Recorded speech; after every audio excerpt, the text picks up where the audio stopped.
Elden Ring Nightreign is a game where there's one thing we always experience: we never have any time to explore the area. That's why I've done it for you, and today I'm going to show you the best tips for Elden Ring Nightreign so that your run is really fun and you get plenty of power-ups. Lately I've watched a few guides and kept hearing the same advice: run to the church and get more flasks. Of course, that's a pretty wild tip. Interesting. Naturally, in Nightreign, your team makes a huge difference. And with 3 Iron Eyes, you're not going to get very far. Even if you have people like Theral Kevin and Bumbus Wumbus in your group, it's still going to be pretty tough, so make sure to bring cool friends along, because people like Theral Kevin here even run around using their special ability. And those are the kinds of things that will make it really tough for you. That's why your team is absolutely crucial. But now let's get into the real tips, shall we? And once again, I've picked out a few nice things for you. First, a quick tip: if you get stuck in matchmaking, you should definitely try switching your character. That usually helps a lot already. By the way, during matchmaking, you can also select the option to search for all levels, and you should definitely turn that on. So let's dive in and explore the first tips for the world. In general, you can say that the map is structured so that the outer ring is the easy area. The inner ring keeps getting harder until you reach the center, and that's where the toughest enemies are usually found. That's why you should, of course, try to stick to the outer edge at first. And if you get caught by the fire mist, it's not all over yet, because you can still recover your souls on day 2. They'll still be at the same spot in the fire mist. Also, if you die, you can crawl to a checkpoint and be revived that way. However, this doesn't work in single player mode, so it's better not to try it there. When you're exploring the Nightreign area, you can always see if you currently have a level up available. You can spot this at the top left, where there's a small arrow pointing upwards. And of course, you can quickly choose a checkpoint, but you don't even have to stop there. You can just run through to increase your level, and then continue on right away. You should also make sure to investigate the towers outside, because there's always really good loot there, and you should grab that on day 1. Most towers are either under the flame or harder to reach on day 2. You can get great items here, so definitely check them out and upgrade your Karabke early. You can also get into the towers from a rock above them. That way you don't even have to solve the puzzle, so just jump down here. Sometimes you'll land right on the steps and can grab the loot immediately. You can pocket it without solving the tower's puzzle. Also, you should definitely keep an eye out for these red phantoms. These are usually players who died here before, and they spawn randomly. And they actually drop really good loot, so make sure to interact with them to grab the massive rewards these red ghosts leave behind. There are always good items among them, and it's really worth it. Sometimes you'll even get talismans or stonesword keys. Otherwise, you should also keep an eye out for these yellow trees. They actually increase the amount of runes you earn, so for a cheap jellyfish that normally gives 800, you can get up to 1300 in your inventory. And there are plenty of these trees down here in the river, so make sure to use them to get more runes. And the effect lasts for quite a while. You'll find many of these trees down here in this castle moat, and you can just collect them.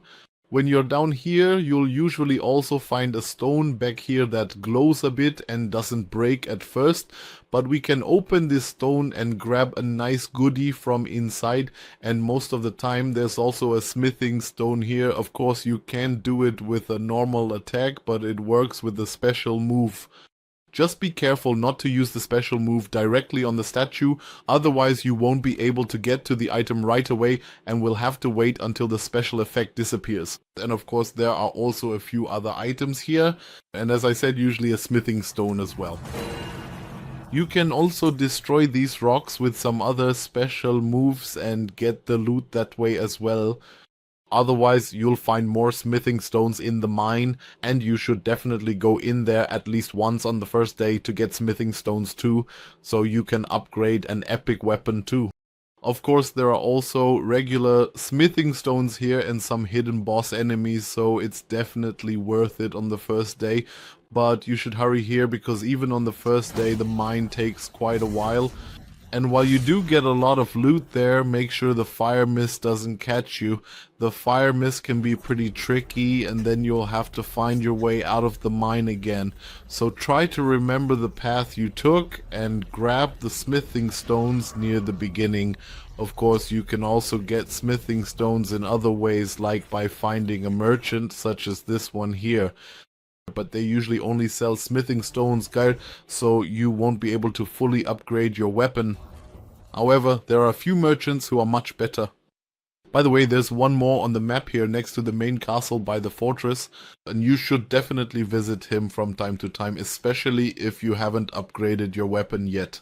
However, he also only sells smithing stones. Smithing stones but there is a merchant who sells much more, including smithing stones. Das good. This merchant, by the way, sometimes only spawns down here in this area, and there you'll find a small village you can go to, and there you'll find a merchant. And this merchant also sells smithing stones and nice talismans, so definitely check him out if you encounter him. Otherwise, there's also a hidden merchant up here that you can trigger, and you might have seen him before. Here you can basically trade items. You give up one item and get something better in return, which can of course help you against boss enemies. Alternatively, you can just shoot at him and make him spawn as a boss enemy. Naturally, he also drops some nice loot. Additionally, this guy sometimes appears as a boss enemy as well. However, I wouldn't attack him here. Of course, you know these trees and we can use them to travel long distances. So you can get from one place to another more quickly. But if you look closely at the map, you'll also see a kind of wind stream here. And that always clearly demonstrates where this particular bird will currently take you if you use the tree. So the wind stream shows the path the bird flies. And that's actually quite useful to know.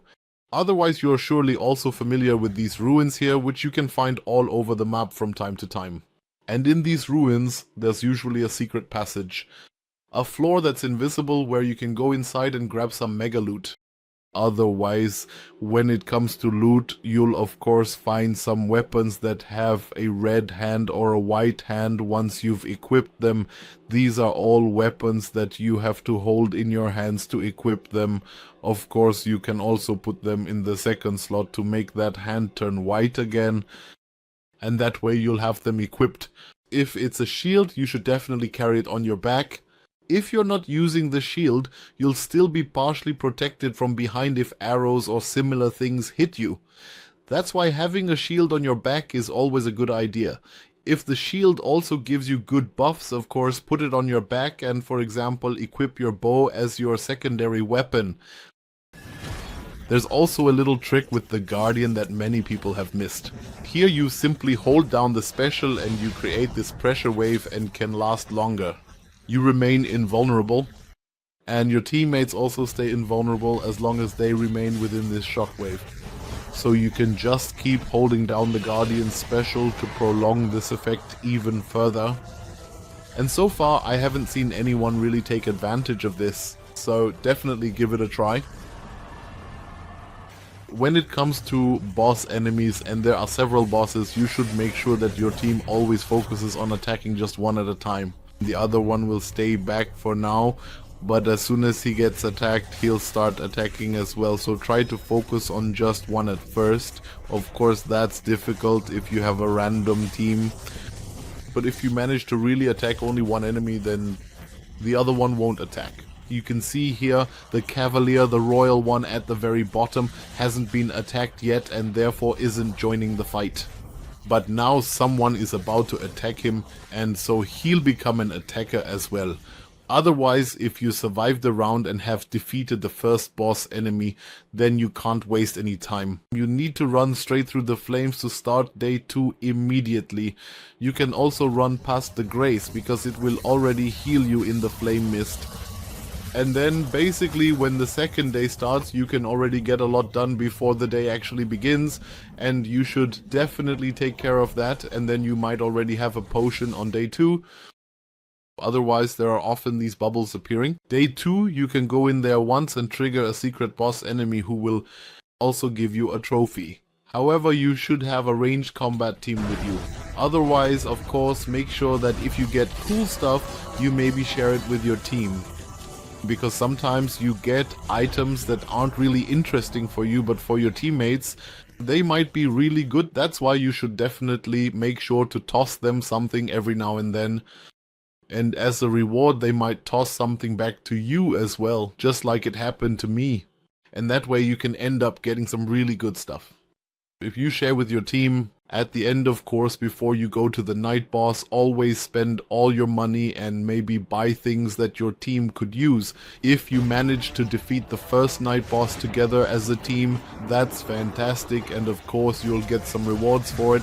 And there are also some things you can take care of at the round table. For example, you get the beast talisman from the night boss, which you can equip on every character. And also the old pocket watch, which you should definitely show to the firekeeper, because there you can then create another character, unlock. Otherwise, you should also buy several different chalices for the characters, all of which are available from the merchant here at the round table. And this way you can partially change your skills to get even more out of them. Also, make sure to check whenever you find a memory. It will appear at the bottom right of the screen, and you can use it to complete quests for individual characters. Just press start and go into the journal to start your echoes or memories and carry out a small quest there, which will advance your character and of course also increase specific stats. And then we can equip them accordingly. So start your echo and complete the individual tasks, and for example, you'll receive nice talismans like this whetstone here, which will of course help your characters progress further. Those were my tips for Elden Ring Nightreign, and I wish you lots of fun on your expedition. And I hope it will be a bit easier for you now.